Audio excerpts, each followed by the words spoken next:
I think that people's mind has changed a lot. People is more connected to the sea. It's not only manatees, so it's the marine ecosystems, and it's something that we need to save and protect.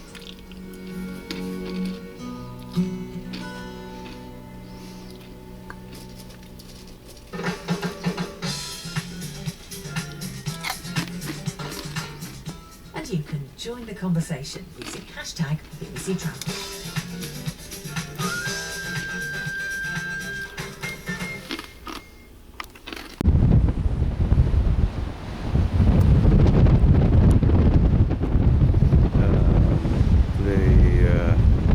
June 16, 2024, the ship approaching Longyearbyen. It is shore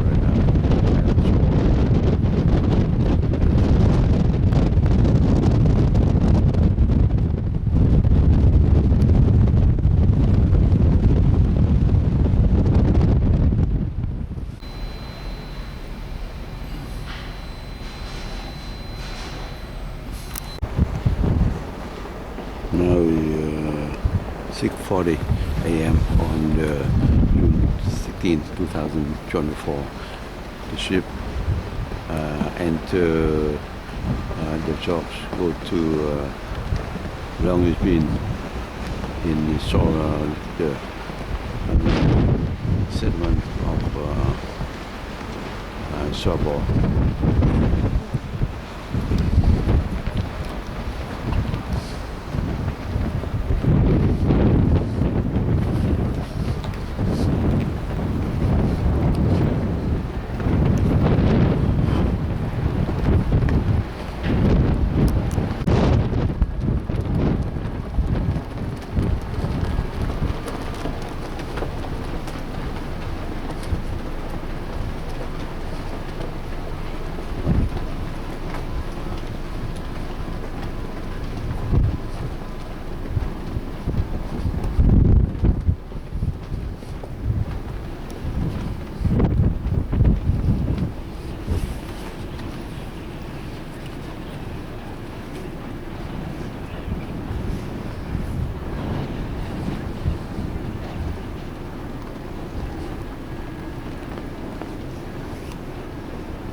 I don't know. I can't tell the up and down. Yeah, that's what I was trying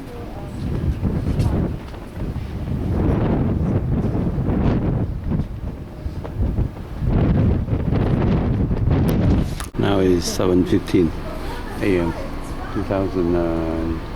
June 16, 2024. Ship approaching Longyearbyen, the largest settlement in near North Pole.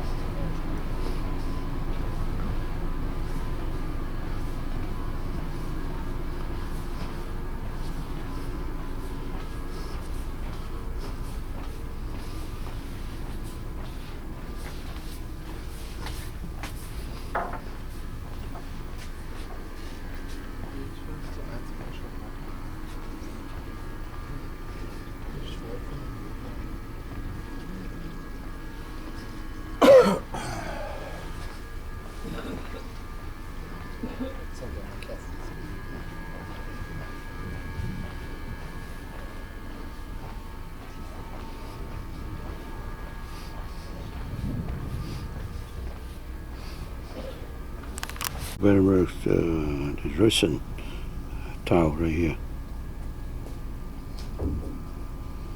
Russian tile. So, Russian tile right here. And the ship right here, and a Longyearbyen right here. Longyearbyen.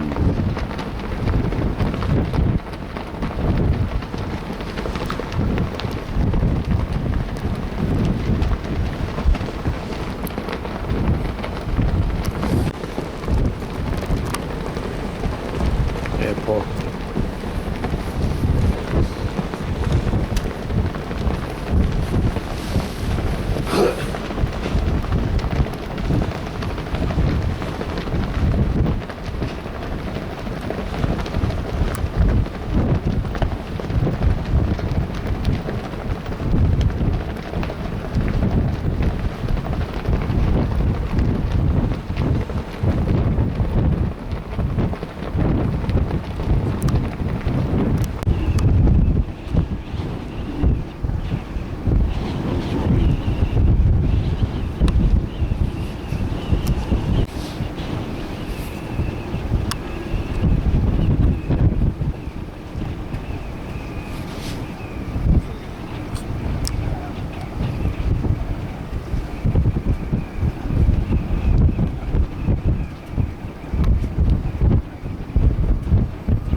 airport.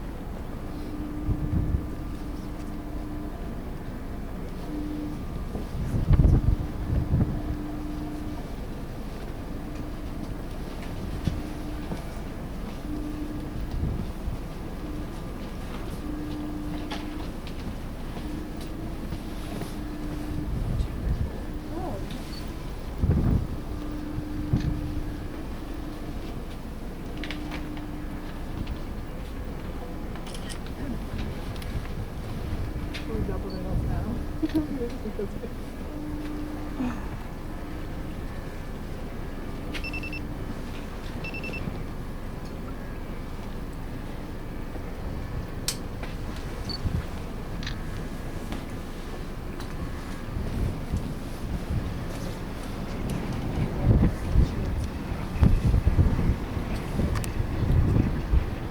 And the city.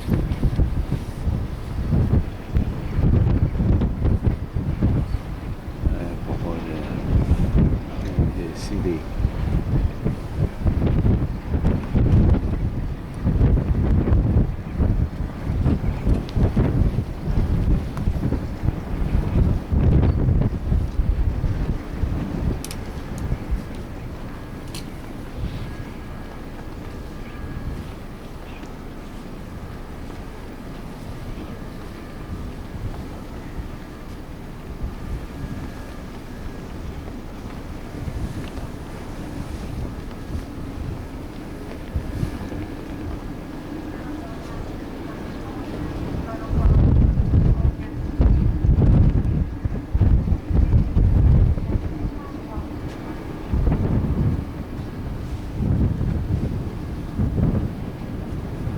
Still staying here and the sign.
river.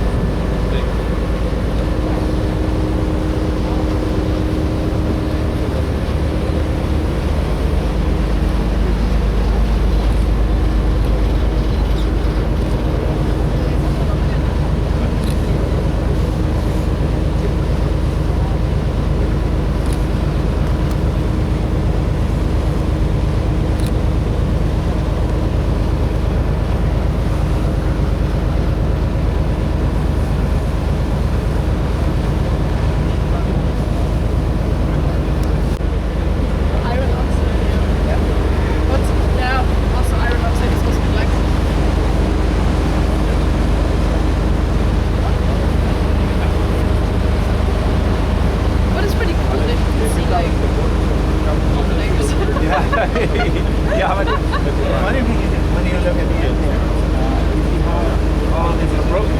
And I can see that the layers instead of going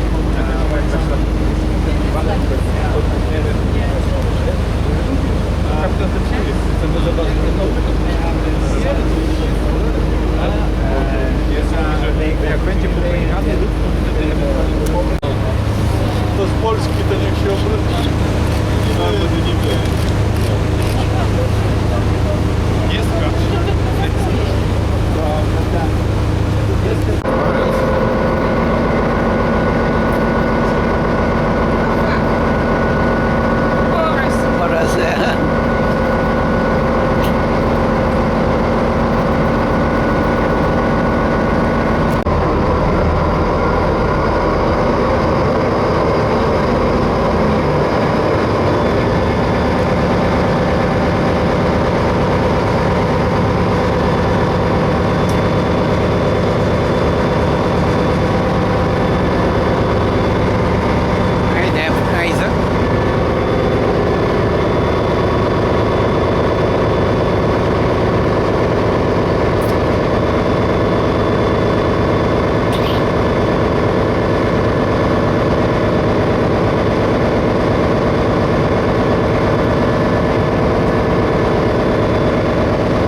Thì vậy mình khỏi đi mướn xe ra bây giờ kia bây giờ đấy đó tính đi mướn xe lại bây giờ chỗ Long Chi Bin bây giờ đây có vài phải đi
È l'ultima cosa che ho ripreso.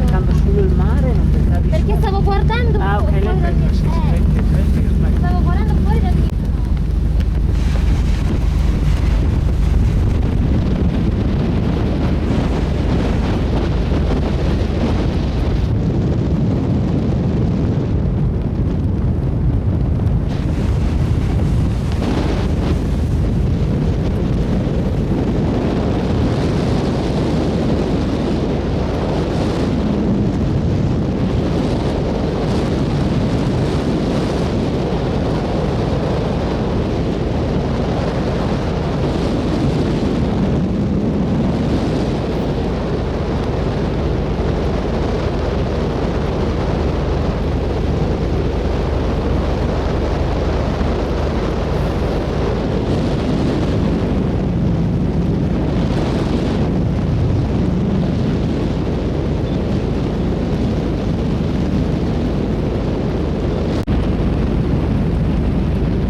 Savoie.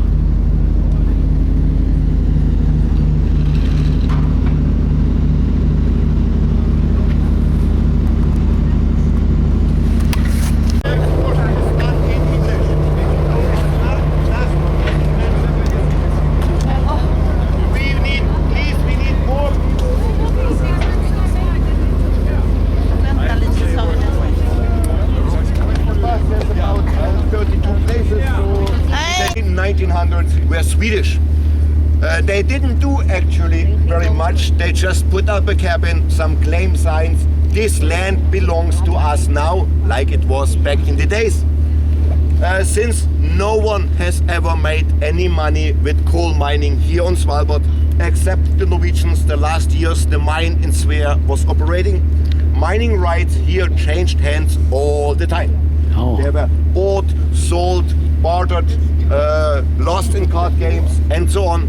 Finally, the company that still owns and runs this place, Trust Google, took the mining rights in 1931 and has been here present ever since. Before the World War II, there was not so much activity. Pyramiden was very lucky because it was only settlement on the island that the German army did not destroy during the war. So after the war, people came back and they could start with houses ready and everything. The mine here opened in 1956 and operated without a break until 31st of March in 1998. During Soviet times, a lot of money and prestige was put into this place. First of all, to make it a living mining community, to get the coal out of the mountain. The coal was used in the railroads in Arkhangelsk and Murmansk regions on the mainland. But it was also meant to be a showcase to show our neighbors in Longyearbyen, we are so much better than you. And believe me, until the early 1990s, it was a much better place here than it was in Longyearbyen. You will hear during the trip why. At the height of activity, there were about 1,600 people living and working in this settlement. It was at times the biggest settlement on the island. But with the decline of the Soviet Union and the emergence of all those new national states, the strategic need for two settlements for the Soviet Union here was gone.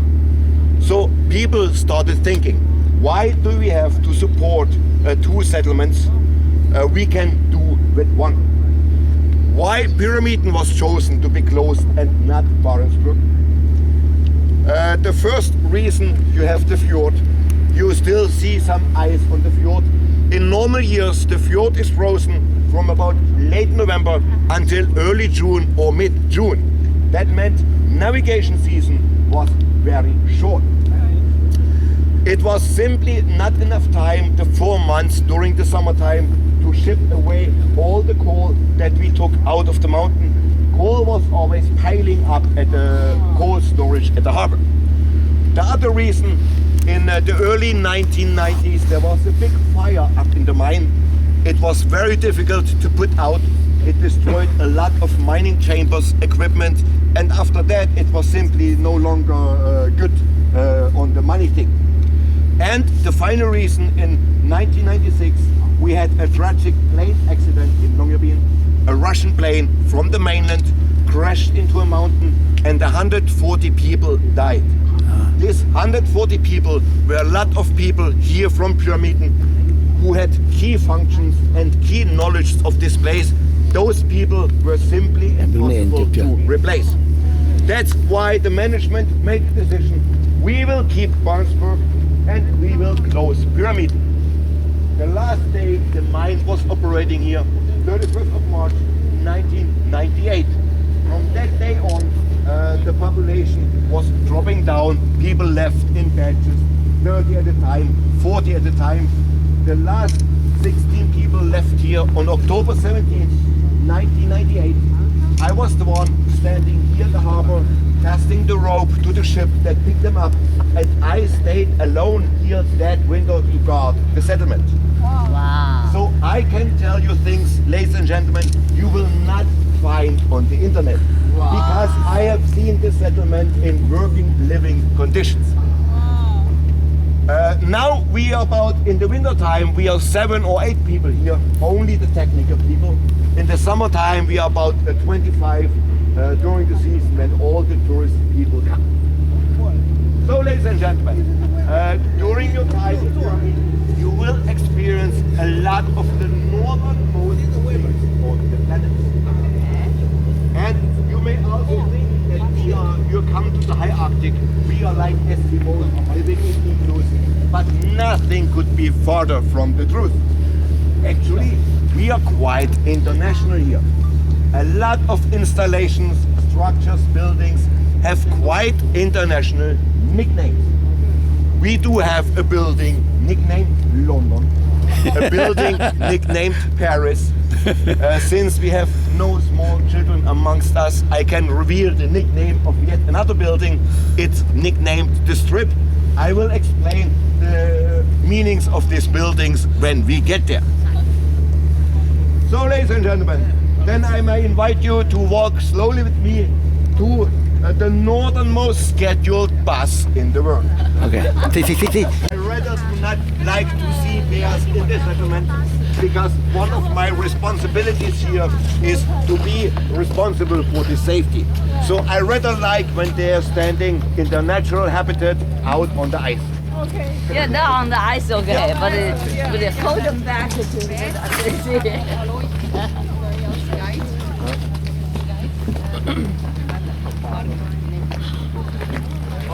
Okay, ladies and gentlemen, I told you the first people who came here were the Swedish. At low tide, you can still see the remains of the old Swedish pier, the rocks that's sticking out. That is the only remaining remains, and that is officially protected by the governor of Svalbard as a cultural monument. Wow. In the early 1911, 1912. Is this town people call the ghost town now? Yes, but I will explain to you, ladies and gentlemen. I told you now we are living 7 people or 8 people around the year here. We are not a ghost town anymore. Okay. The only ghosts we have are the tourists who stray away from the group and that we lock into the buildings. That is the only ghost we do have here. All right. Everyone is there with the group. That's why I ask you that we as a group always stay together. No one is straying away from the group. Okay. It is for your own good and for your own safety, ladies and gentlemen. Okay. Also, ladies and gentlemen, you all have already been to the glacier. Yeah. When I was working here in 1997 and 1998, the glacier was about 700 meters further out. The small island in the middle you could not see. Wow. So you see the results of climate change right in front of your eyes. The glacier has gone back 700 meters. It's also lost in thickness, so it's getting thinner. So that's we do terrible things with our planet. Okay, ladies and gentlemen, as we wait for the northernmost scheduled bus line in the world, the bus will take us to the starting point of our trip. The starting point of our trip is the very famous Pyramid Monument. That is an iron red column, and it was erected to honor the last ton of coal that we took out of the mountain. 31st of March 1998. Trước ông thích cái này nè, Cola Charter này nè. Ồ, đúng rồi. Chắc này sao? That last wagon have we preserved. That is the starting point of our trip. I think it's a nice roundabout that we speak of the closure pyramid, and the starting point of our trip is the symbol to that closure, the last ton of coal that we took out of the mountain. Also, ladies and gentlemen, during your stay here, you may experience some wildlife. We have about 10 reindeer roaming in town. They are quite accustomed to people because they are like almost a tame. If you're very lucky, you may even spot a polo fox. Now they have their children. We have. I've seen yesterday. I've seen a mother and 4 of the small children walking around playing. If you're lucky, you may able to see them, but we cannot call them on the radio. Please come out from the tourists. So that is how God gives us. How about a polar bear? He saw a polar bear yesterday. Well, yesterday we had a lady. Yes, and we had one 11th of June. He was walking through the settlement, so they are quite frequently here, much more frequent than in Longyearbyen or in Barentsburg. And even in the summertime, they're staying bears here around the year. We have 3 local bears that we know, and since the last years there have been very little seal on the ice. Some of our local polar bears have now specialized in hunting reindeer. So they adapt. If there are no seals or no marine mammals they can hunt, they will simply take a reindeer. So the polar bear is adapting to the climate change as well. Do we know how many polar bears here? It's very depends who you asking, lady. Some scientist says 3,000 on the island. Some scientist says 5,000. I will say between 3,000 and 5,000. It's only on the island of Svalbard. But the polar bear population here is closely related to the polar bears they have in Franz Josef Land and Nova Zemlya. It's like one region where they roam. Some bears have been marked here. They have been shot in Nova Zemlya. Some bears have been marked in Nova Zemlya. They were observed here. So they have their own territory. They do not exchange between Svalbard and Greenland. That is, even if it's only 500 kilometers, but the population here is Franz Josef Land, Nova Zemlya and Svalbard. That is one population. So ladies and gentlemen, now the northernmost scheduled bus. As soon as the bus stops, I will kindly ask you to board the bus. Find your place. Some of you may have to stand, including me, of course. And the bus will take us to the starting point of our trip. All right. The northernmost bus in the world, ladies and gentlemen.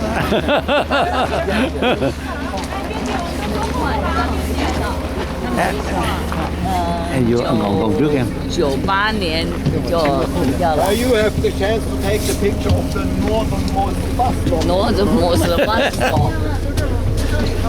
Sẽ kêu. Hay quá, thằng kêu em. Hay quá. Northernmost bus. Ladies and gentlemen, please board the bus.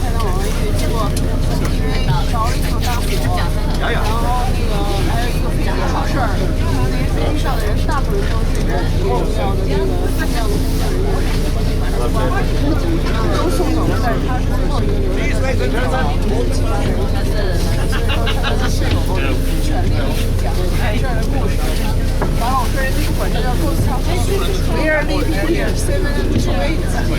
Cái bạn gái này là người Thụy Sĩ. Mùa này bà qua đây bà đi làm.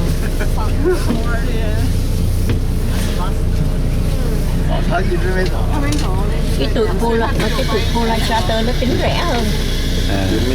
Nó tính senior có 1.900.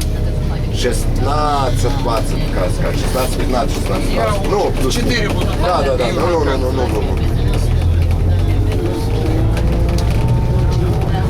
Okay, ladies and gentlemen, as we take a short bus, we step a little bit to the side and we stop at a very famous pyramid monument. That is the starting point of our trip. And I will kindly ask you once more, we keep the group together. Yes. Yeah. Yes. We will.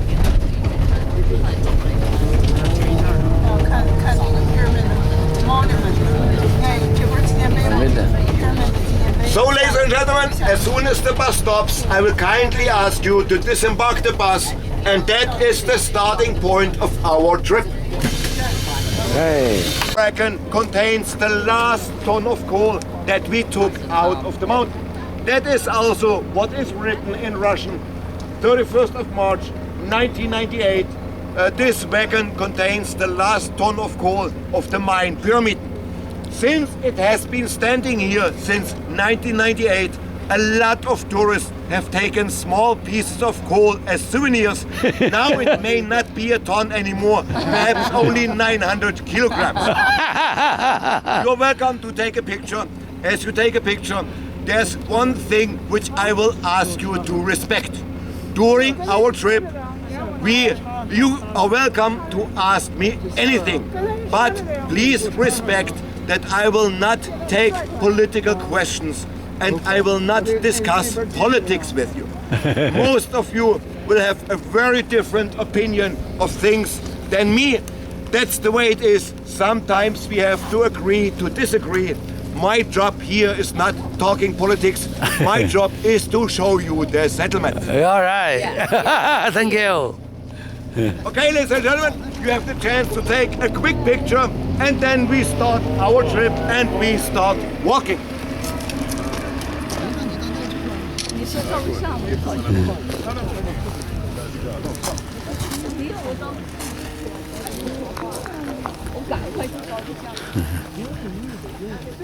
Của em còn battery không?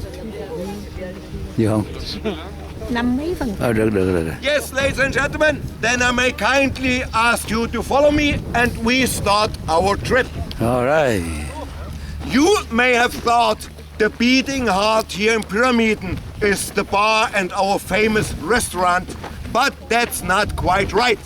The beating heart of Pyramiden is right in front of you, the rather unsuspicious looking building with the 3 large gates. That is our garage, but here in Pyramiden, the same as in Longyearbyen, we have central heating.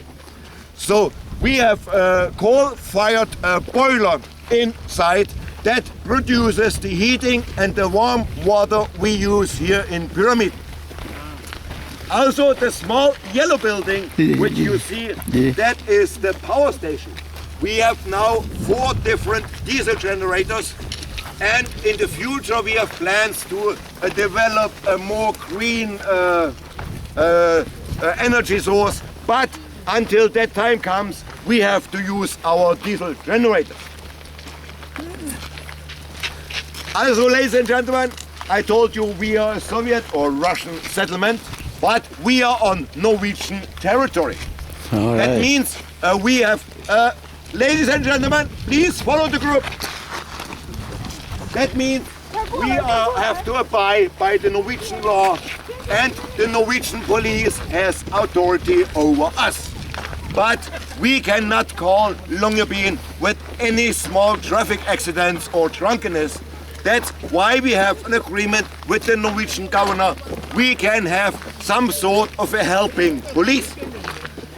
The helping police are the people who work as firefighters. They also worked in the mine rescue team to take workers that were injured out of the mine. But one of their side functions was to work as a helping police. The building of the helping police is the a 2-story wooden building with a little tower on top. Okay. That building houses 2 small prison cells. One of them is quite in good shape, and 2 years ago we almost had to use it. Why? There was a group of ladies, students from Longyearbyen, coming here to Pyramiden to have a party in the weekend, to have a good time. One of the ladies had an ex-boyfriend who did not understood that he was ex. So this man came also up from the mainland to Longyearbyen, wanted to visit his ex-girlfriend and perhaps make her change her mind. When he came to Longyearbyen, they told him, yes, the girls have gone to Pyramid. So this man also came here. We see a man walking in the settlement, smoking all the time, quite nervous, drinking beer.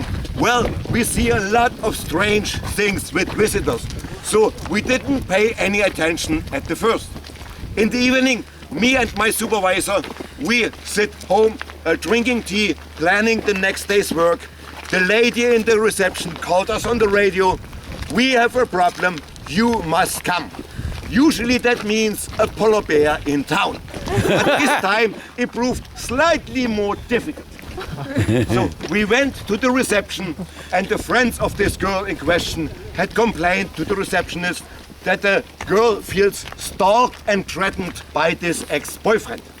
So I went upstairs, and this man was about to break the door of the hotel room where the girl was standing. I cannot reveal to you in detail how we handled the situations because we have no authority to physically touch people. But I've been 10 years in the border guards.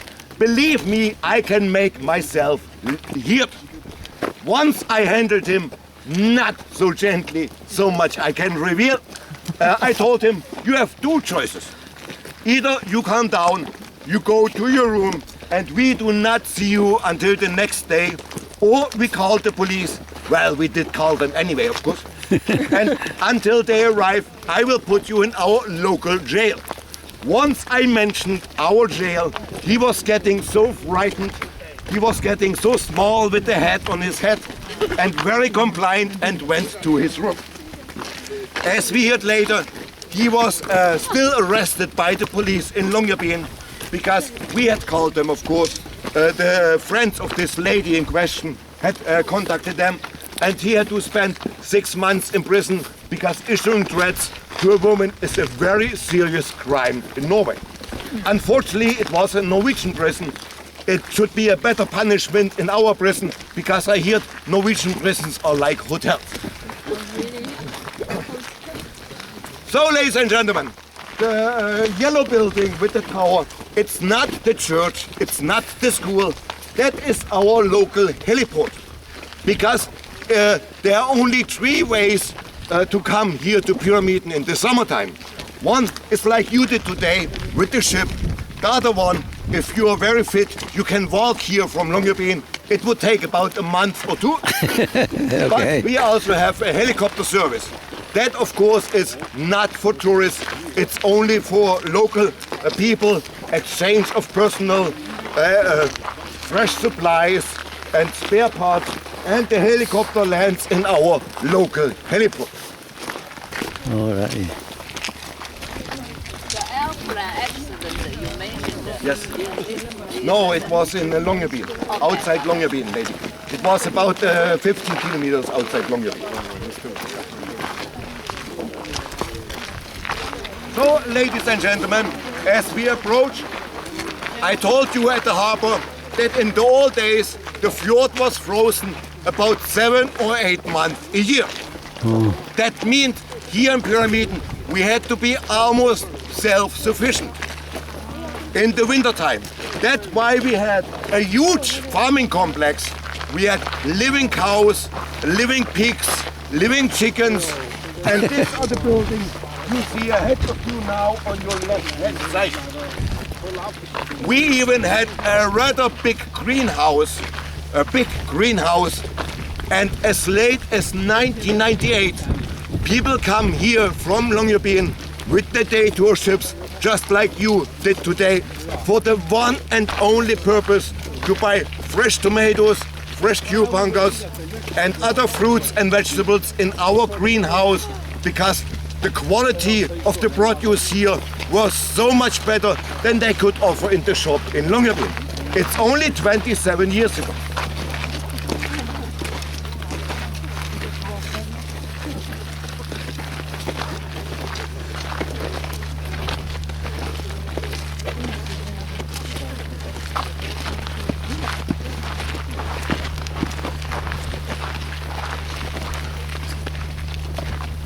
Ladies and gentlemen, can you please join the group?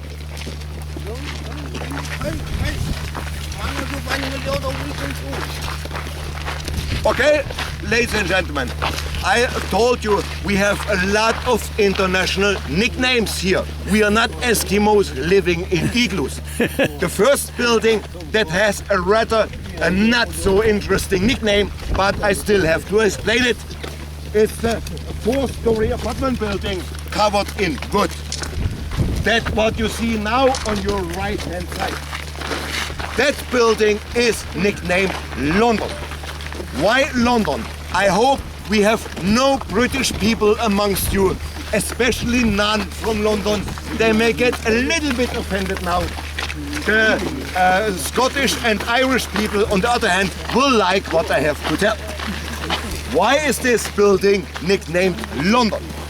Well, when it was finished in the late 80s, it was meant to be the living quarters of the local party elite, the higher management, the trade union bosses, short to say, all people who had some sort of power and authority.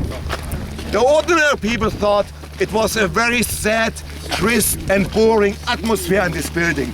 Not a happy place to be, kind of like London, always the rain and the fog, not nice weather. So that's why they did nickname it London.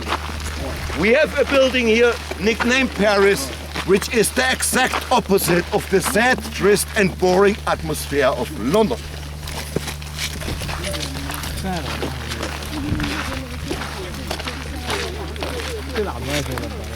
Also, ladies and gentlemen, I told you Pyramiden was founded because of coal mining.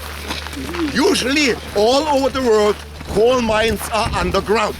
Pyramiden and Longyearbyen is one of the few exceptions of that rule. The mine entrance here in Pyramiden is about 500 meters above sea level. Cool. You see it always up on the mountain slope, the red brick building. That was the main entrance of the mine. Oh. To get up there, workers of course could not run up and down every day. So they built in the tunnel on the right hand side a small railroad that took the workers from the base of the mountain up to the entrance of the mine. The trip lasted about 7 minutes. Here you have goose. You hear them. Also, ladies and gentlemen, the coal we took out of the mountain could simply not be thrown down. That's why we built in the tunnel on the left-hand side a conveyor belt that took the coal from the mountain down to the entrance of the mine on the base of the mountain, where it was loaded in the northernmost, longest railroad in the world. If I say the longest northernmost railroad, the northernmost railroad would be in New Orleans, but they have only about a few hundred meters. Here we had 2 kilometers, so we are the northernmost, longest railroad in the world.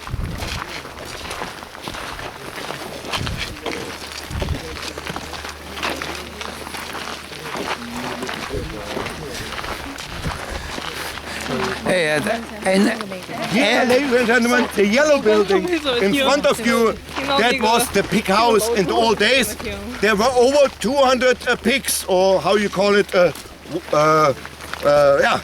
pork pigs were in there. And even people in the old days from Longyearbyen came here to buy meat in our pig house because it was natural meat. It was not fed with any kind of chemicals. It was very good meat.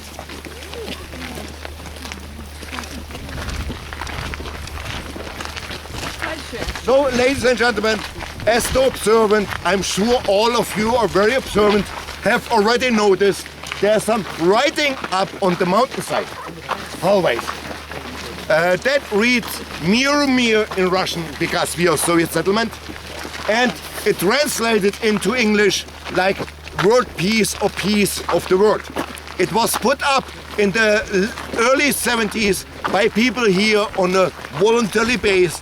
It's made out of big wooden logs nailed into the granite in the mountain. And until Perestroika, there was even a wooden portrait of Lenin under there.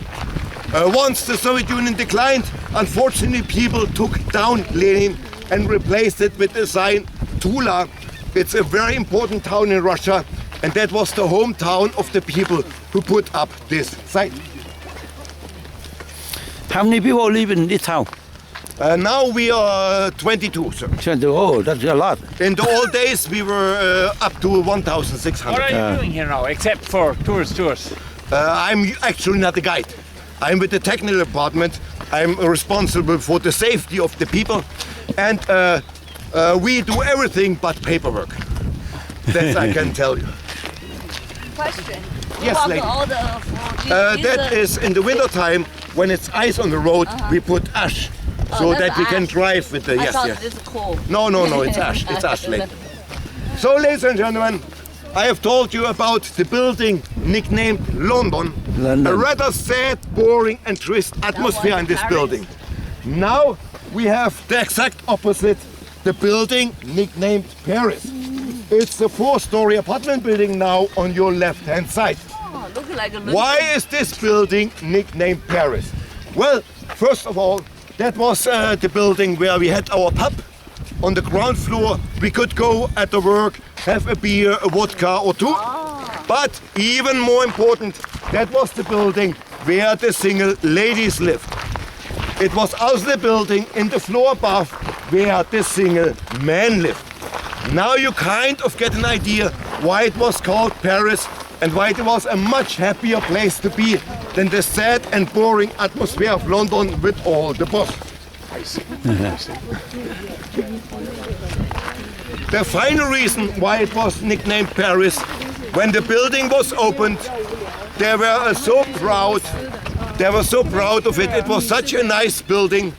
So they invited a very famous Soviet actress from the mainland to come here to be present at the opening. This lady, of course, had traveled all over the world. And when she came here, she was wearing such a beautiful dress. The local people had never seen anything like it before. So they asked her, Svetlana, where did you get this dress? And she said very casually, oh, nothing special, I bought it 2 weeks ago in Paris. That's why the building finally got its nickname.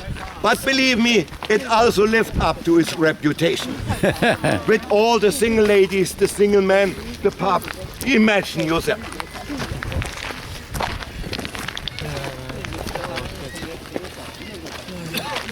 So, ladies and gentlemen, the next building, which I will explain, which has a nickname, is the building in front of you with the many birds. That building is named a Durdom, or translated in English, the crazy or the mad house. It's not because of the noise the birds do. Believe me, it's terrible. That was the building where families lived who had a lot of children. And in the dark season, November, December, January, children were not playing so much outside. They were, of course, mostly playing inside. And imagine every corridor, 30, 40 children playing football, riding bicycles from the morning to the evening. What mess and noise it was. That's why the building got its nickname, the Crazy House. As you see, it's still sort of a family home today, but now the birds have taken over for the people. That was also the building when Pyramid was closed in 1998. That was the building where the last 30, 40 people lived here who worked in this place before the closure. We had our own kitchen, health station, our own small shop. It was like a big family.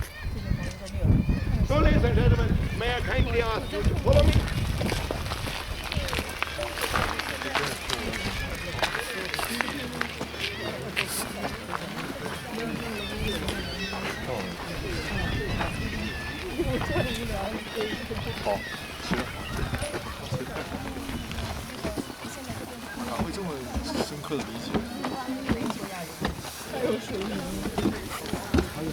Man tänker på nu i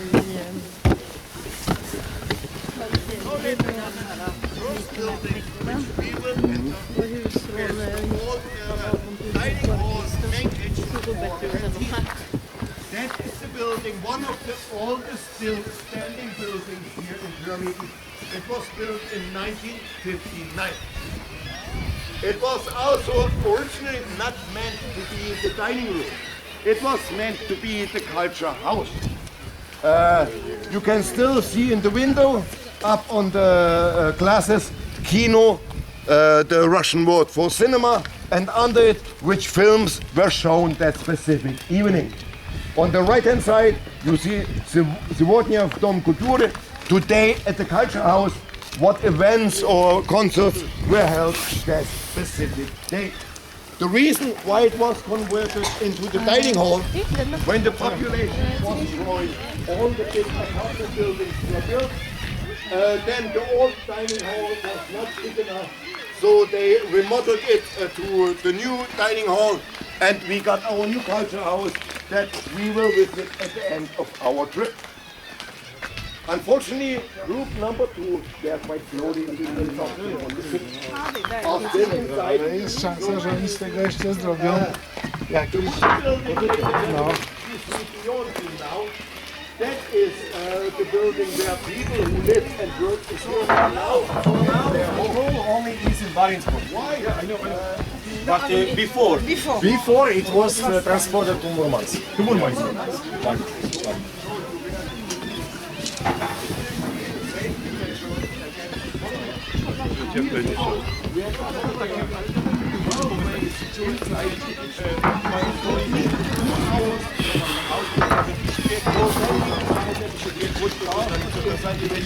They of course can be opened because of fire safety.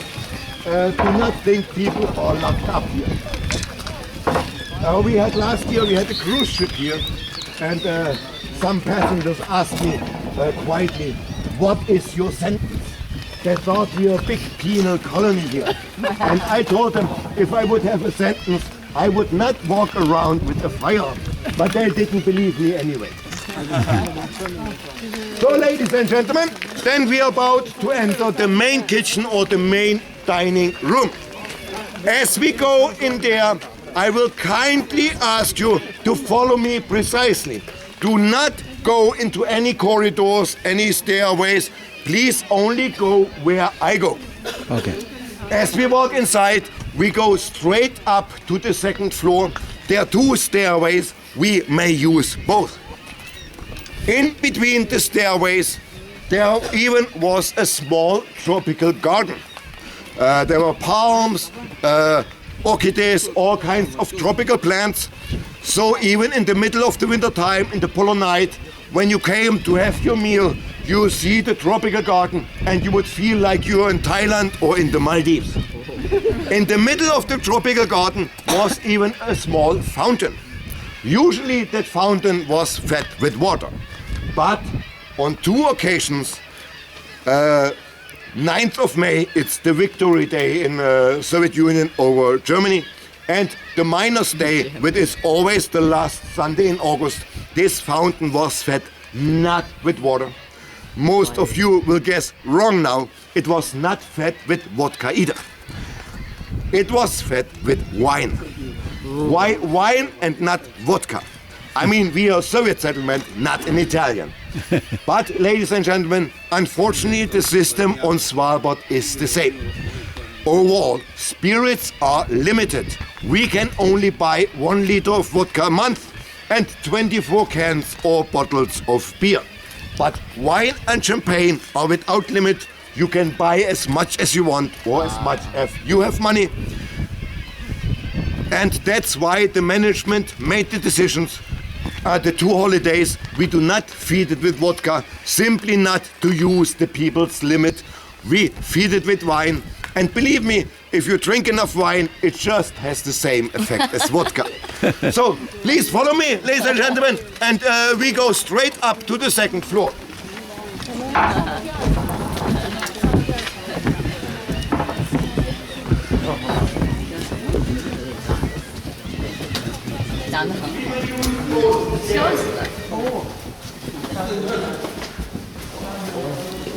Whoa, dark. I have a question for you. Yes, so you said it's a dining hall. So everybody eat here. Who is eating here? I will speak about it in a second. Okay. Yes. Thank you. Beautiful here.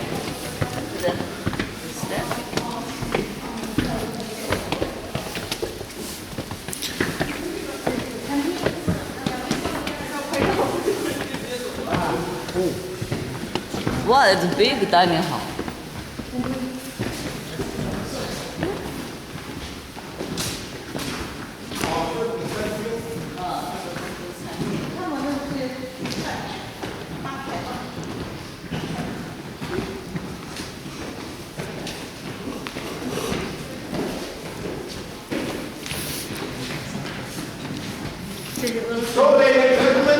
Then we are at the main dining hall.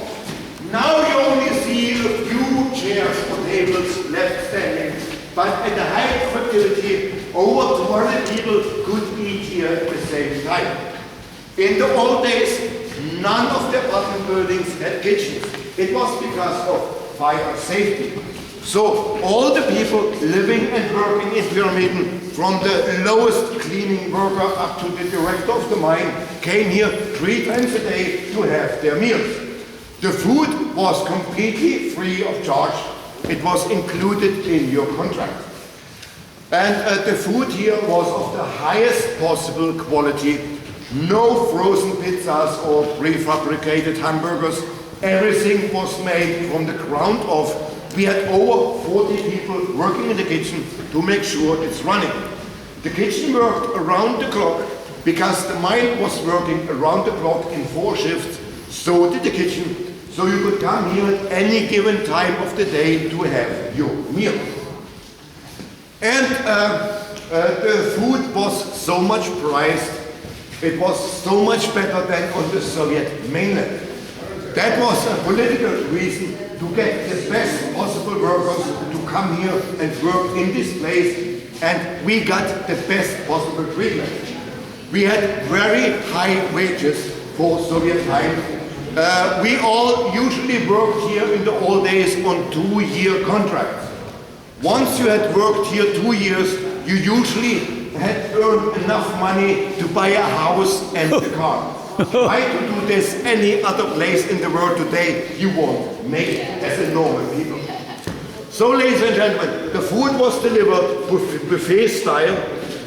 You pick your plate and you picked what you wanted. 10 meatballs, 20 pork chops, 100 potatoes.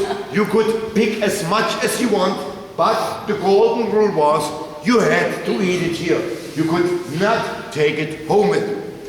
We had a small shop downstairs on the first floor where we would get sausages, food, chocolates, also very important where you picked up your monthly vodka ration, cigarettes and so on.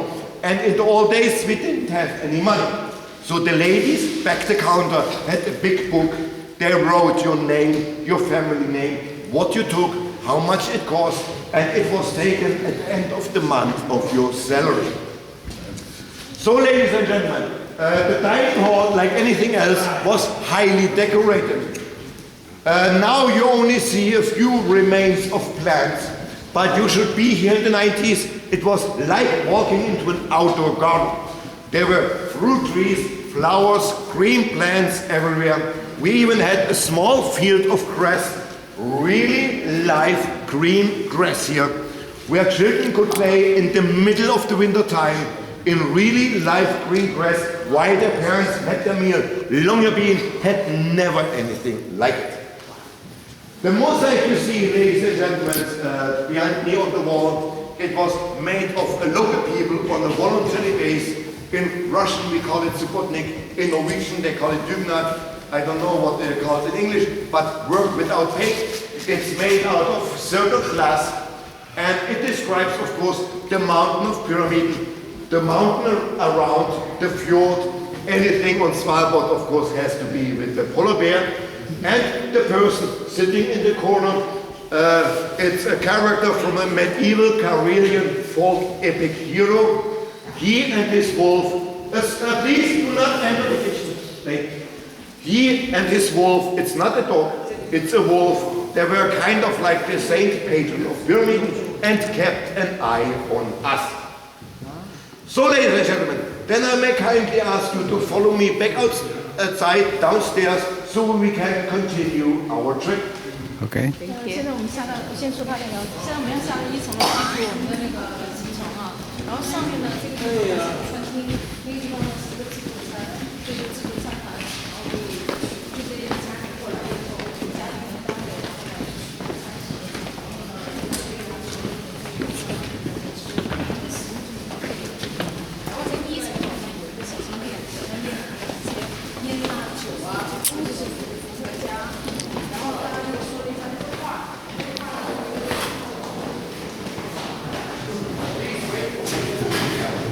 Thank you.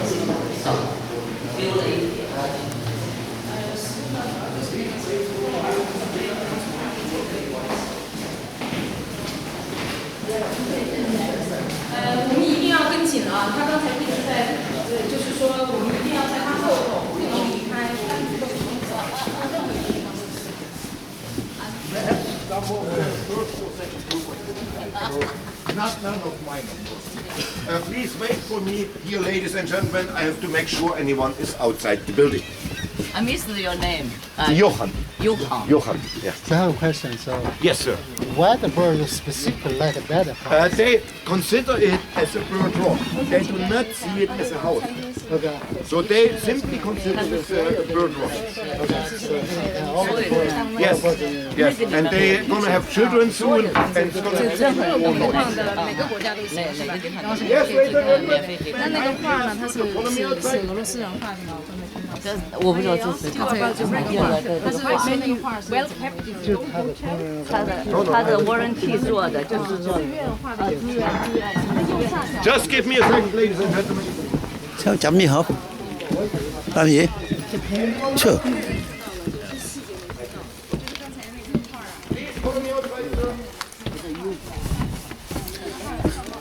Đứng cái cửa nhà này chụp cho. 今天看到那个女的，是不很 happy 啊？是不是谢谢？ Okay, ladies and gentlemen, then we are about to continue our trip. Hold on. I will put your attention to the building where the bus stands in front. That is, ladies and gentlemen, the northernmost full-service hotel in the world. That is our hotel where we have 44 renovated rooms, the bar, the restaurant, we have the souvenir shop, the post office. Cái này nó để 1959. If you come Thấy không? back Cái năm bờ another time and xây năm stay 1959. Oh, 2 okay. days in our settlement, that's most likely the place where you end up. The single ladies amongst you, of course, are welcome to visit me in my apartment. It's open, yes. It's the northernmost full-service hotel. That is only open seasonally. It's just a minor detail, but it's the northernmost service hotel in the world. So, ladies and gentlemen, then we continue our trip.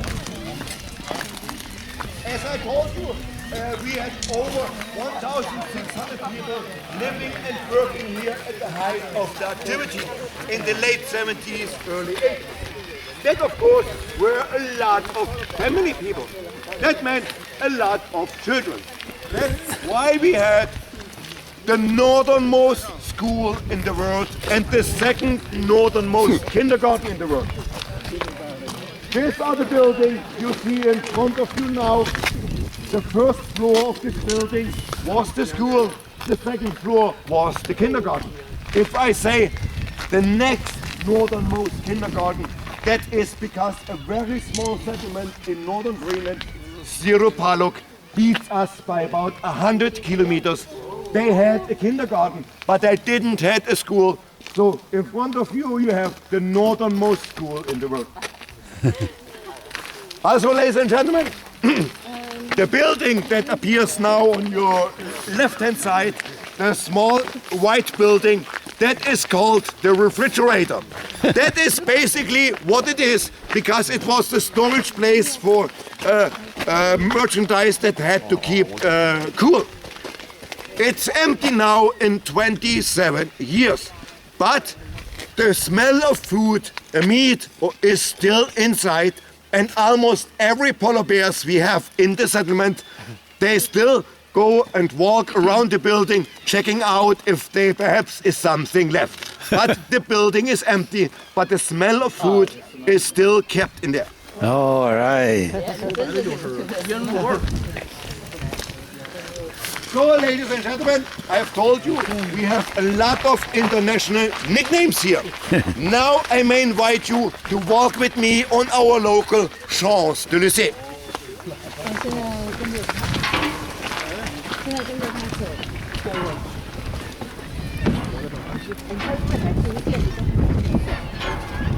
中间是说了，但是因为我一会儿前头一会儿后头的，就是我现在找到一点错点，我就会去翻译，然后又跑过来。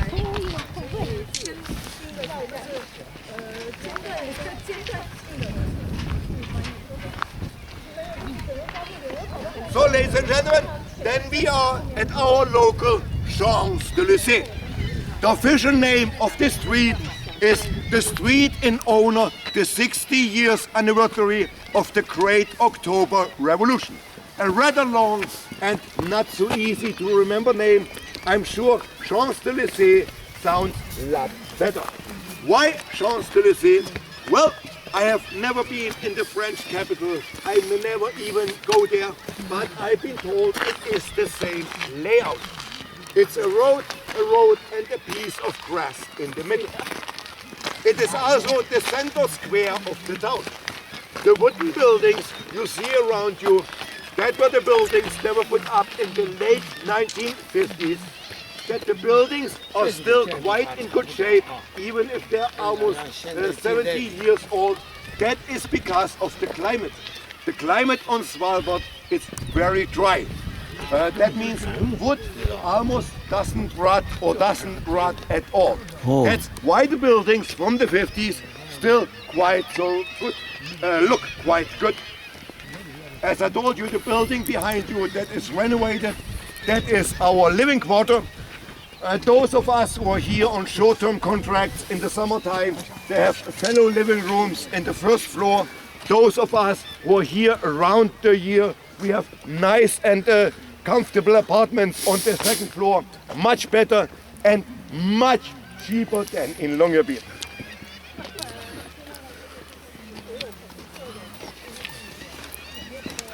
So, ladies and gentlemen, as we have no small children amongst us, I may reveal the nickname of yet another building. You see the small wooden building, two-story wooden building. That is the building that has the nickname The Strip. Officially it's named the Director's House, because that's where in the old days the director used to live before they moved to London.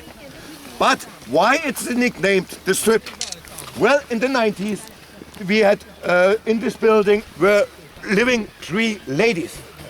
One of the ladies in her late 30s, all of them worked in the kitchen, while her husband worked the night shift up in the mine. She usually had 1 or 2 male visitors that evening. And I have been told her husband was quite okay with that, because the customers paid with vodka, which her husband then would use to drink with his friends. So it was a win-win situation for everyone. That's not a win-win situation. So, ladies and gentlemen, as we walk up on the square, you see a medal or monument appear in the middle. That was put up in 1996 to honor the 65 years anniversary of our company, Trust Arctic Eagle, here on the island. That is also what it says, 65 years. Arctic Eagle, the name of our company, simply means Arctic cold.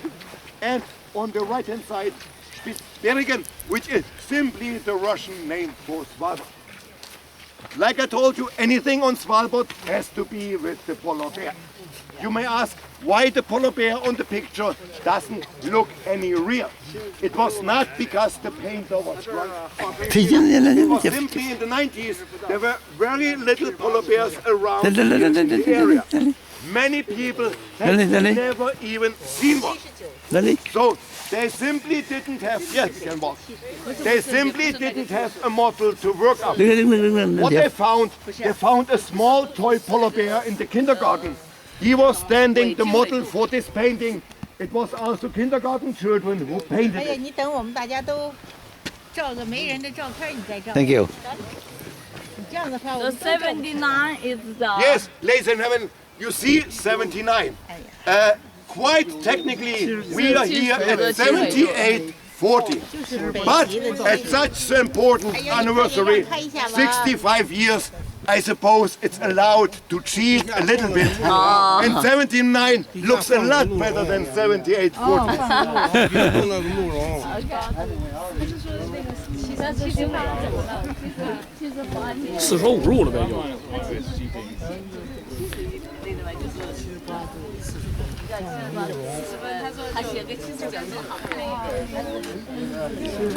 Yes, nhỏ mà áo vàng đó là tôi nó tàu á. Oh yeah. That is the former mine office or administration of the mine. The building itself is not of so much interest. What is of interest, if you look carefully, on the upper floor the 4 last windows to the right are covered in bars. It's not the prison. I showed you where the prison is. That was in the 70s and early 80s until the perestroika. In these 4 rooms we had 4 local KGB officers working and have their place of work. Those people did not control the local population so much, because if you came up here, you were already truly checked on the mainland. They kept an eye what the Norwegians were doing in Longyearbyen. The Norwegians had their secret police. They kept an eye what these 4 people were doing. So they were basically only watching each other, and they usually left the normal people alone. Quite a nice arrangement.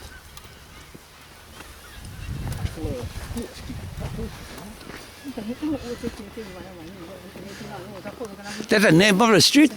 Yes, 60. The street to honor the 60 years anniversary of the Great October Revolution. So, ladies and gentlemen, as we walk up close to the sea, you see a statue appear at the end of the square.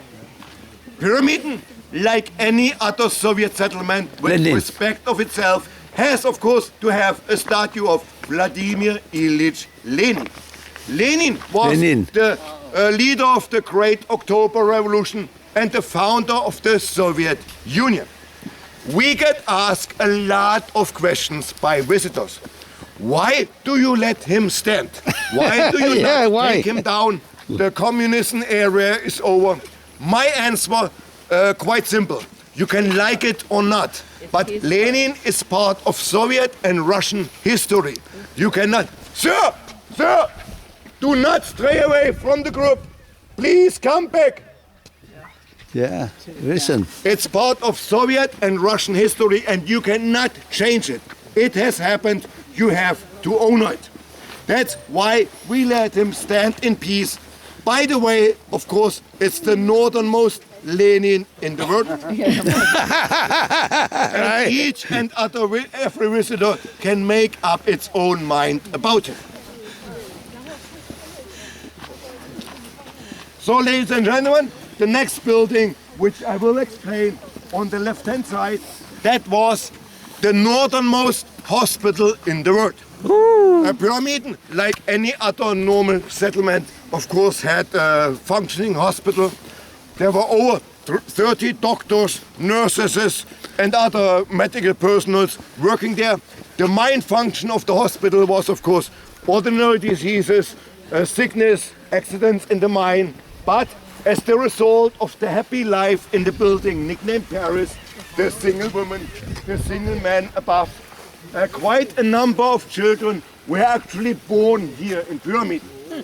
When I was here in 1997, 1998, we had 11 childbirths to celebrate. And they, of course, were born in our hospital.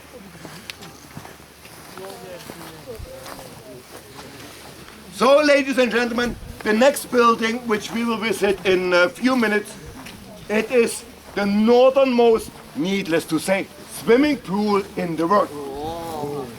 As we enter the swimming pool, it's time to speak a little bit about water. The water here in Pyramiden we get from 2 artificial lakes up in the valley. The water is of the highest possible quality. The problem here has always been quantity. When the settlement was fully operating, it was very difficult to keep it supplied with the amount of water needed. That's why the management made the decision, when we built the swimming pool, we use only 2/3 of fresh water and supply it with 1/3 of seawater, simply to save some amount of water. You have so much ice and snow. You don't have enough fresh water? We have enough, but imagine 1,600 people, and the mine needs lots so of many water. people. So, ladies and gentlemen, please join the group. Sir. So, ladies and gentlemen, I will kindly ask you, we keep together. We go first into the swimming pool, then we go together to the culture house, you have time to take pictures of Lenin after we finish our trip. For the time being, please follow me. Also, as we enter the swimming pool, I will kindly ask you to follow me precisely. Do not enter any corridors, sideways, any stairways, for a very good reason. Almost every year we lose people in there. 2 years ago, one of our guides, not me because I'm not a guide usually, had a group of tourists just like you, ladies and gentlemen, met the ship, went to the building, to the culture house, the bus picked them up, and the ship left at 2 o'clock in the afternoon. At 9 o'clock in the evening, me and my boss, we did some work on the light poles, and we heard some banging. The banging was getting louder. Finally, glass up in the stairway broke. 3 faces appeared inside, one of them with blood on the hands because he had broken the glass, and they cried for help. So I got the key, locked them out, and asked them what did happen.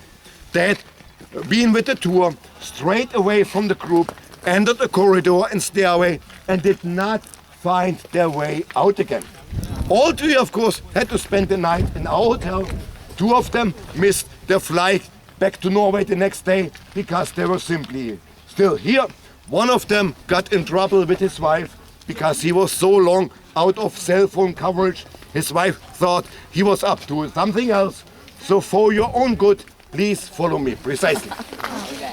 Okay, may I ask you, ladies and gentlemen? You have time to take pictures, please follow the group.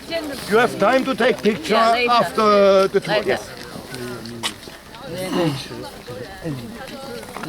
H 就是 N 啊 ，H 是 N， 前面那个像 A 一样，实际不是 A， 那个 L 之类的，没有音。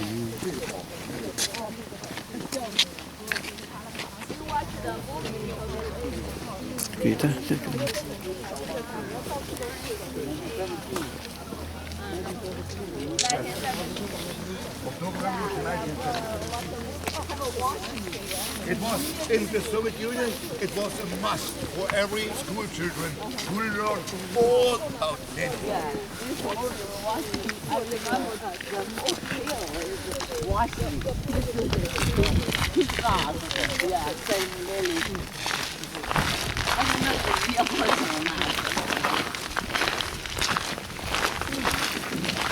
Even in kindergarten, we already learned all about Lenin, so we did had great in school. We knew all about him before we entered school. Yes, ladies and gentlemen, please follow me inside. Please follow me inside the swimming pool. 这里头呢是一个游泳池。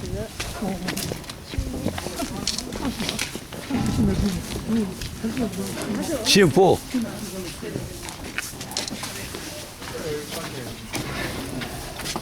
全程跟着他，不允许到处走啊。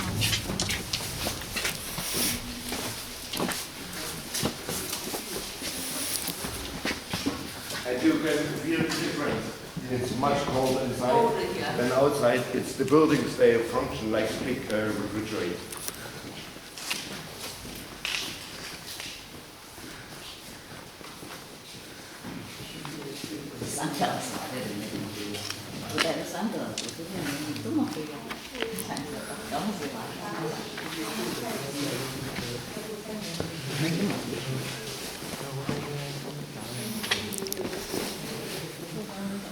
Yes, ladies and gentlemen, then we are at the world's northernmost swimming pool.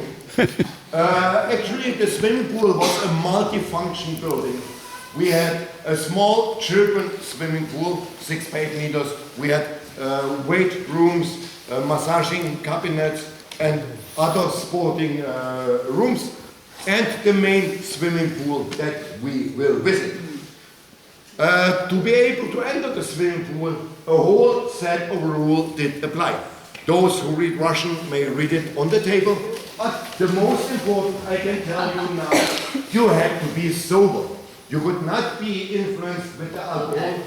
We had a lady sitting there, she had a pipe like the police have when they stop you at the highway, and you have to blow. If you blow green, welcome, yellow or red, come back another time. There was, of course, one exception of that rule. On Saturday evening, we had a very special event inside the swimming pool. We had a more or less official water discotheque. If I say more or less official, the management knew about it, but they simply turned ignored. And that was also the only event where alcohol kind of was tolerated inside the swimming pool. No discotheque without alcohol. And we had a lady from the shop sitting there at the counter. She had bottles of beer, bottles of wine in the shop. We would buy coupons, 2 for beer and 2 for wine, and we would exchange them with the lady. Water discotheque lasted from 8 o'clock in the evening till 3, 4, 5, and so on in the morning. Anyone can understand 2 glasses of beer, 2 glasses of wine, not enough. That's why I can guarantee you almost anyone had a bottle or 2 vodka hidden under his clothes. But what if you already had used your monthly limit? Well, now it's time to speak about international community in Germany. In the old days, people from all 15 Soviet republics were living and working here. In the 90s, we had people from the Baltic states, we had people from Moldova, from Central Asia.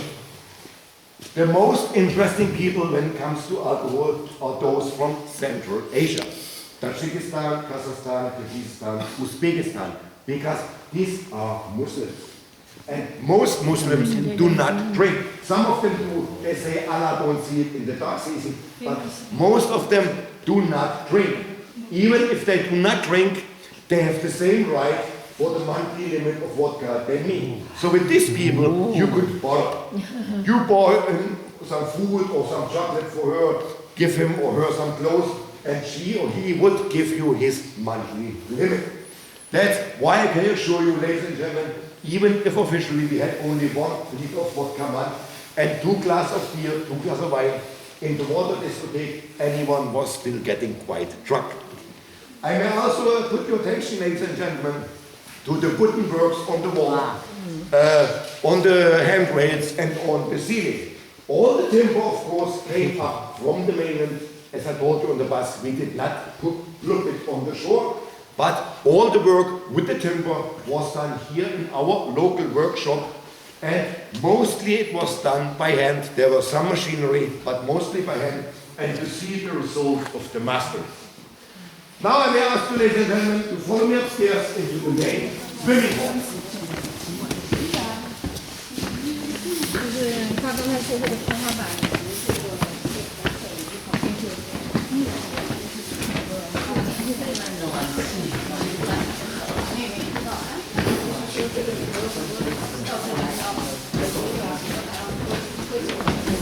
但是呢，这里就有很多哈萨克斯坦，没有什么哈萨克斯坦都是斯里斯兰教的喝酒。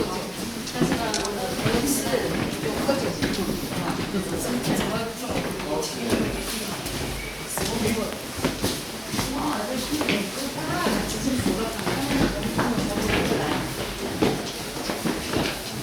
因为当时他们这个有很多的那个民族嘛，然后对那个很多俄罗斯人本身是然后搭了很多的这个小酒馆，然后像中药小青角啊，然后青角有个就播了。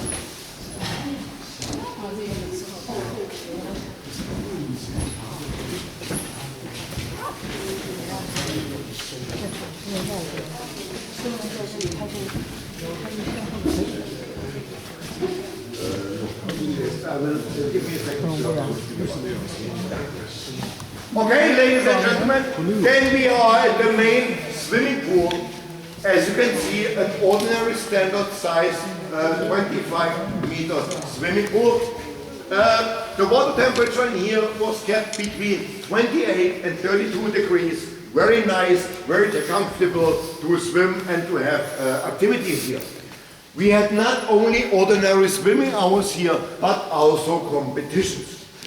Mainly between Barentsburg and Pyramiden, once a month. Needless to say, we did beat them all the time. Twice a year, we even had visitors from Longyearbyen. We had a sporting exchange. And most of the time, unfortunately for those of you who are Norwegians, we did win as well. When we had ordinary swimming hours here, there were always two lifeguards, I don't know what it's called, like Baywatch, yes, lifeguards. And on duty, and when we had the water discotheque, we had two lifeguards here and two from the helping police. First of all, to make sure no one is getting too drunk. And as usually, when a man asks a lady to dance, the lady says no, the man doesn't take a no for no, then we would simply grab him, drag him outside and drive him right to our prison. Believe me, ladies and gentlemen, it happened 10 to 15 times every Saturday, especially during the morning hours when anyone already had quite enough. So, ladies and gentlemen, now please, may I have your attention? I will kindly ask you to follow me now outside. We go together into the culture house. I will have a short representation, inform you of our services, and then you have some time of your own. I will tell you where you can walk and where you cannot walk, and what time the bus will pick us up back to the harbor. For the time being, I will kindly ask you to follow me inside the culture house. You will have time to take pictures of Lenin in a few minutes. Okay, thank you. 那个我们一会儿呢到外头照那个列宁的那个像给大家指弄些，然后这个游泳池是个标准游泳池。对。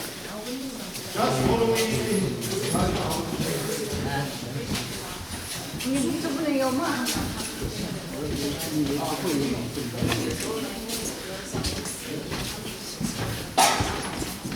？Cái này nó bỏ phế cho người năm nào? 1998 hả? Không biết bỏ đâu để khái.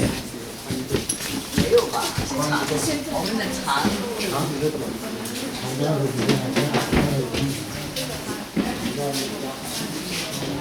要的是你。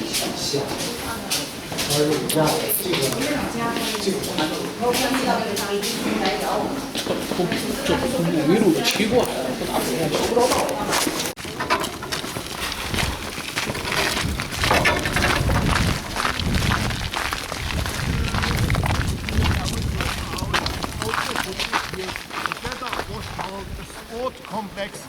The sport complex was named after Yuri Gagarin.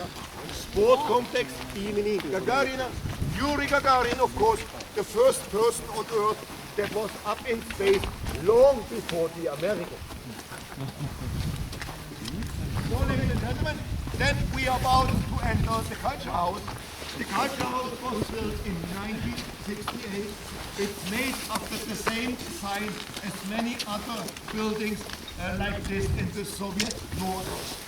It's quite good today, so even if it is built in 68, you could think it's built yesterday. Not yesterday. I will kindly ask you to follow me inside the culture house. I will have a short representation. But before we get there, may I have anyone's attention? Once we go into the culture house, I have a short representation. I will inform you of our services. Then you have some time of your own. You are welcome to walk on the square around Lenin, but do not go down the streets and do not cross any of the bridges. Only keep around Lenin, because I have to be able to see where you are at all times. The bus back to the harbor will depart at about 16:20, plus minus. 5 minutes before the bus will depart, I will go through the building, call you group number 3. Of course, you're the best group of all of them. Yeah. Group number 3. The bus will leave in 5 minutes. Then we will meet here outside and we will walk together to the bus. So you're welcome to walk around Lenin once I have done my representation, but do not go down the street and do not cross any of the bridges. Then, ladies and gentlemen, may I ask you... 现在呢，就跟着他进行，他是接着讲解，他这一会儿呢会给大家讲的很。They live under our living house, under the cable communications. Yeah. But they may sleep now, they may hunting, so sorry lady, I cannot order them on the radio to appear.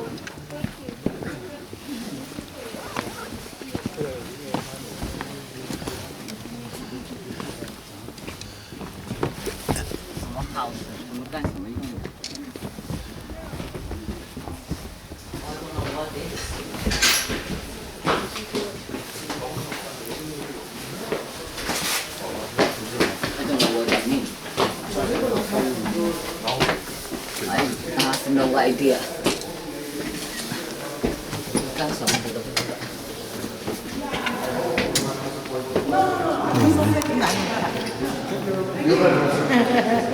他坐车过来了。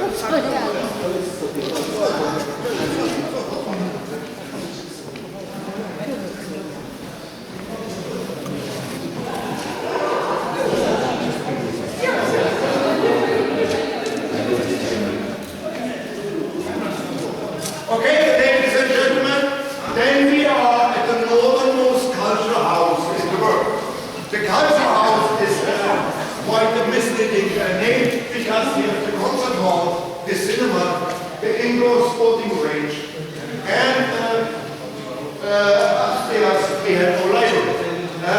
For those of you who wish to use the toilet, we have toilets in the corridor. The first door to the right is the ladies' toilet. The second door to the right is the gentleman's. Okay, Also, ladies and gentlemen, we have our library. Now we have remodeled it. That contains our souvenir shop and the cafeteria. As you visit the Soviet settlement, it's almost a must. It's a must have a shop. And in Russian, we have said, you not only stand on one leg, you stand on two. That's why you Này là always... tôi thằng là tên gì rồi? Không phải Lenin. Không phải Lenin. Also, we have a significant... Không phải. Vì sao Lenin á? Exactly what it is, 78%. For the ladies of you, you may buy some of our chocolate, you may visit the souvenir shop, but we are on a very tight schedule, so try to make the shopping complete. So, ladies and gentlemen, now Ok, đi. you're welcome to walk in the culture house, all the buildings, the doors that are open. You're welcome to visit the souvenir shop, the cafeteria. I will be here if you have any questions. Feel free to ask me. And about 5 minutes before the bus leaves, I will connect all of you and we will go together to the bus. It's about 16:20, 16:25. It depends how slowly you are. Because you are fast to okay.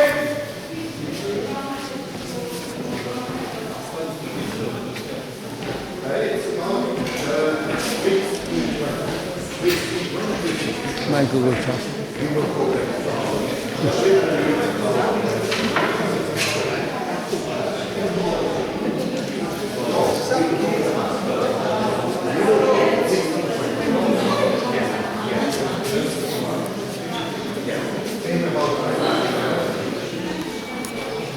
Dorota, hallo. Kom ze weer samen.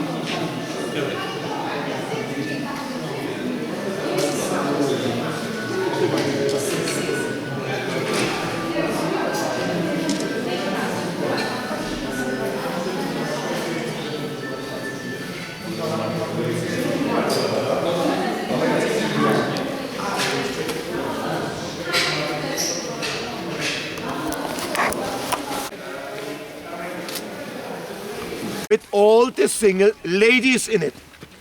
At the corridor or the floor where the single ladies lived, unfortunately, there was always a female housekeeper. Always a lady in her ages, and her job was to make sure that the single women do not have any visitors, male visitors, after 10 o'clock in the evening. So she was supposed to go through all the rooms of the single woman to make sure, for God's sake, there's no man inside. When I was working here, the lady who had this unfortunate position was a lady in her late 60s, and she didn't drink alcohol because she thought she had such an important assignment to guard the single ladies. But she was very fond of sweet cakes. So we speak to the people in the kitchen, give the girls their champagne or chocolate. When they make the sweet cakes for her, they would blend 200 milliliters of pure alcohol into the dough. The lady was eating her cakes with great appetite. As a result, she fell asleep every evening at 6 or 7 o'clock in the evening, and we could do what we wanted to do until the next morning. So, ladies and gentlemen, we can slowly start walk to the northernmost bus stop in the world. Okay. 我们现在是过去慢慢的行走到巴士的上车点，就跟着它。现在人够不够？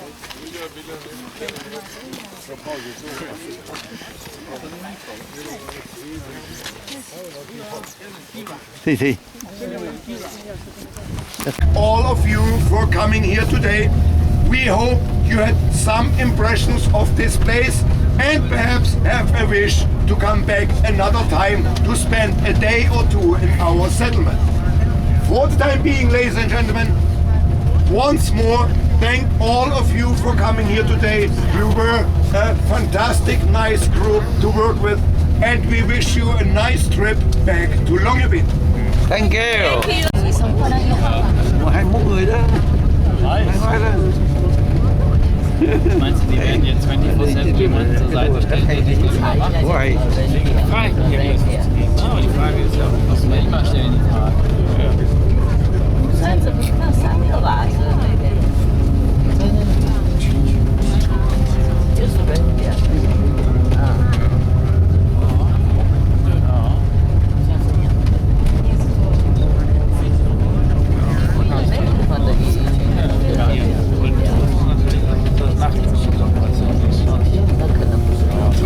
，Falls überhaupt jemand da ist. Ja, 22 Leute. Ja. Was machen die?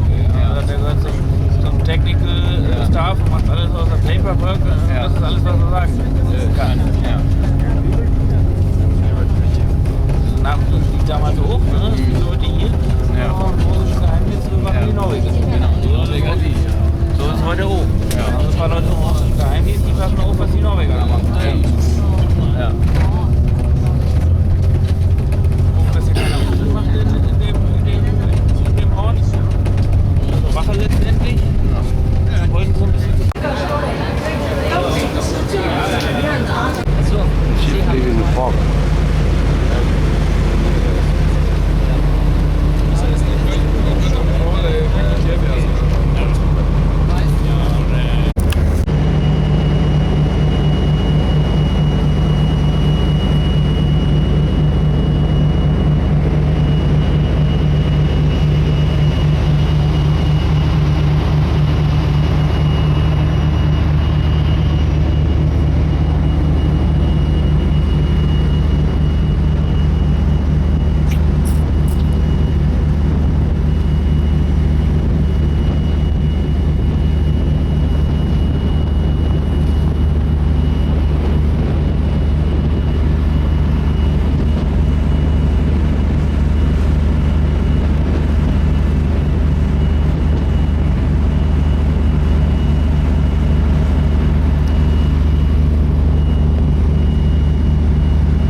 back to different road from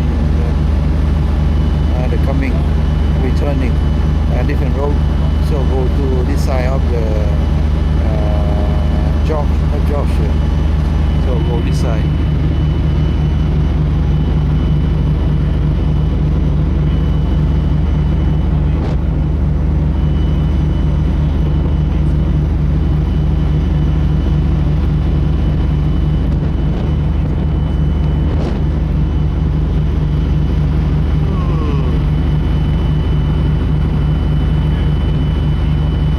About 50 kilometers from here, from this town here, go back to Longyearbyen, about 50 kilometers. From Parabian Russian town, go back to Longyearbyen, about 50 kilometers. Maybe run about 1 hour.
was?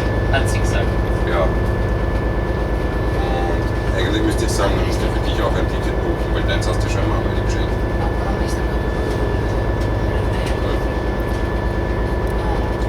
Und dann habe ich diese 2 Krüger geschickt. Bier, Prost. Jetzt hat sie geschrieben, Pfui. Sie checkt das nicht. Nein, sie checkt es wirklich nicht. Und ich weiß es nicht. Wie macht das? Ich weiß es nicht. Ich glaube, ich komme jetzt echt schon langsam wirklich auf einen Punkt, wo ich sage, ein Minimum muss reichen, aber es interessiert mich auch immer weniger, diese ganze.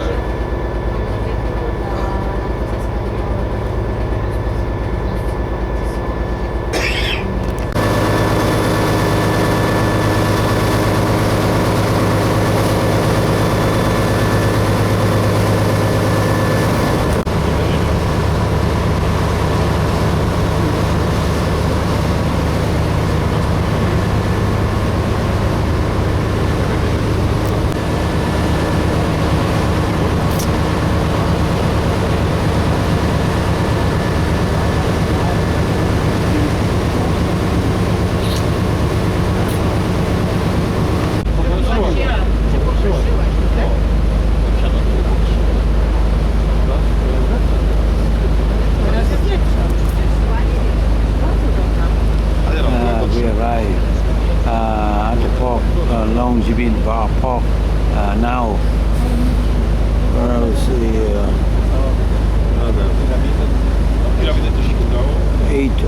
8 p.m. So we leaving at 9:30, come back at 8 p.m. So we go about 10:30 hour, 10 half hour.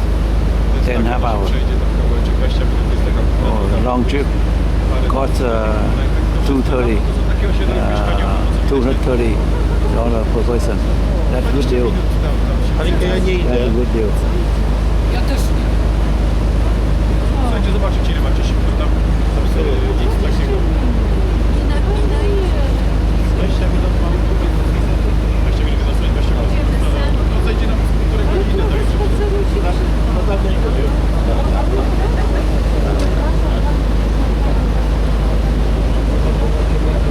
Stanie, tak. Now, 8 o'clock. 8:05.